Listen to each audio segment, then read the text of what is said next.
ظلم کو اللہ تبارک و تعالی ہرگز پسند نہیں فرماتا. اور ظلم کا مطلب صرف کسی پر ہاتھ اٹھانا ہی نہیں بلکہ کفر اور شرک بھی بہت بڑا ظلم ہے. قرآن پاک میں اللہ نے فرمایا ان الشرک لظلم عظیم. اللہ کے ساتھ کسی کو شریک ٹھہرانا بہت بڑا ظلم ہے. اور اس ظلم کی بہت ساری شاخیں ہیں جو آج ہم دنیا میں دیکھ رہے ہیں. انسان کسی نہ کسی جگہ پر ظلم کرنے کا شکار ہو جاتا ہے، ظالم بن جاتا ہے. اور ظلم کی تعریف اگر دیکھیں عربی میں تو یوں کہا گیا وضع الشیء علی غیر محلہ. کسی چیز کو اس کی جگہ پر نہ رکھتے ہوئے، اس کی حیثیت کو اس کی حیثیت کی جگہ پر نہ رکھتے ہوئے دوسری جگہ پر رکھ دینا یہ ظلم کہلاتا ہے. حقدار کو حق نہ دینا یہ ظلم ہے، یا اپنے حق سے زیادہ کسی سے چھین لینا یہ بھی ظلم ہے.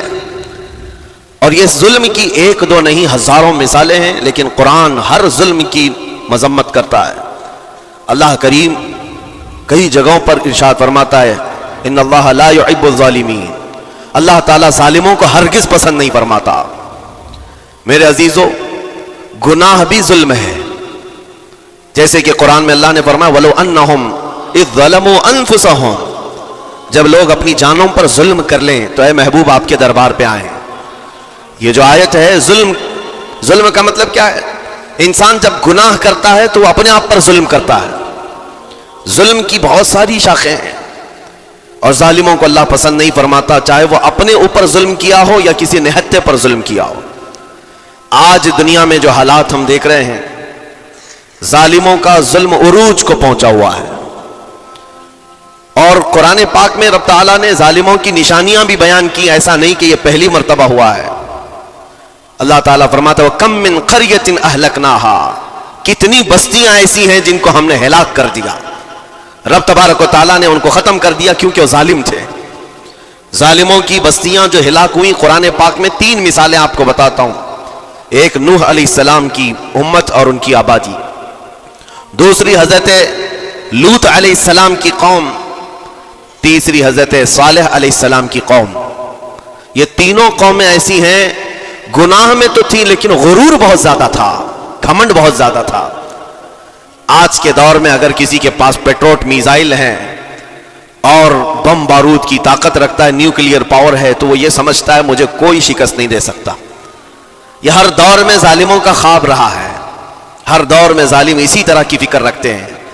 نوح علیہ السلام کی قوم بہت مضبوط قوم سمجھی جاتی تھی. اللہ تعالیٰ نے اپنے نبی کو جب حکم فرمایا کہ آپ ایک کشتی بنائیں بہت بڑی، تو وہ آپ کا مذاق اڑاتے تھے. یہاں دور دراز کہیں نہ ندی ہے، نہ نالا ہے، نہ سمندر ہے، کشتی کس میں چلاؤ گے؟ اللہ کے نبی کو پتا تھا کہ عذاب آنے والا ہے، اور اپنے ایمان والوں کو آپ ڈرا بھی رہے تھے. لیکن کفار و مشرکین غرور اور تکبر میں ایسے تھے، یہاں تک کہ نوح علیہ السلام نے اپنے بیٹے کو بلا کر کہا جو کافر تھا، کہا میرے ساتھ آ جا، یا بنی ارکم معنا ولا تکن مع الکافرین. بیٹا ہمارے ساتھ آ جا، کافروں کے ساتھ مت جا. اس نے کیا کہا؟ قال سآوی الی الجبل یعصمنی من الماء. میں تو پہاڑ کی اونچی چوٹی پر چلا جاؤں گا، تمہارا پانی مجھے کچھ نہیں کر سکے گا. یہ اس وقت ظالموں کا خیال تھا، گمان تھا. پھر اللہ تعالیٰ قرآن پاک میں فرماتا ہے وَفَجَّرْنَا الْأَرْضَ عُيُونًا.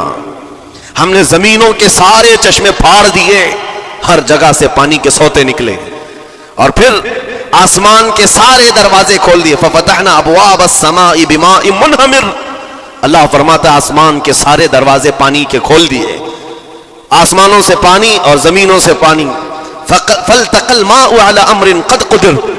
سورہ قمر کی آیتیں ہیں. رب تعالیٰ فرماتا ہے پانی اتنا بڑھ گیا کہ جو رب تبارک و تعالیٰ کی طے کی ہوئی معینہ نشانی تھی وہاں تک جا کر پانی مل گیا. روئے زمین پر کوئی باقی نہ رہا سوائے حضرت نوح علیہ السلام کی کشتی کے. کوئی نہیں باقی رہا. جب یہ پانی پھیل گیا، کیا پہاڑوں کی چوٹیاں، کیا محلوں کی اونچائیاں، سب غرق ہو گئے. اور وہ جبابرہ، وہ قوت کے بادشاہ جو کہتے تھے ہمارا کوئی کچھ نہیں بگاڑ سکے گا، سڑ گئے پانیوں میں. صرف پانی اللہ تعالیٰ بھیج دے تو انسان اسے روک نہیں سکتا، عذاب الہی کو کیسے روک سکے گا؟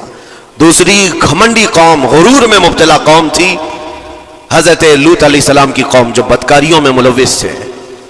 اللہ کا جب عذاب آیا تو قرآن پاک میں رب تعالیٰ فرماتا ہے वअमतरना अलैहिम हिजारतम मिन सिज्जील, नोकेले पत्थरों की हमने उन पर बारिश की। फजअलना आलियहा साफिलहा, उनकी ऊंचाइयों को उठा करके नीचे पलट दिया गया। जमीन को फरिश्तों ने ऊपर तक उठाया और उसके बाद पलट दिया। ये पूरी बस्ती गर्क हो गई, खत्म हो गई। ये बस्ती भी वही थी जिसको हजरत लूत अलैहिस्सलाम बार बार तंबीह करते थे कि जुल्म से बचो, जुल्म से बचो। जुल्म अल्लाह के अजाब को दावत देता है, लेकिन वो मजाक उड़ाते थे। और जब हिलाक व बर्बाद हो गए, खत्म हो गए, उनकी निशानियां भी बाकी नहीं रही। वो पत्थरों की बारिशें कहां हुई थी वल्लाहु आलम।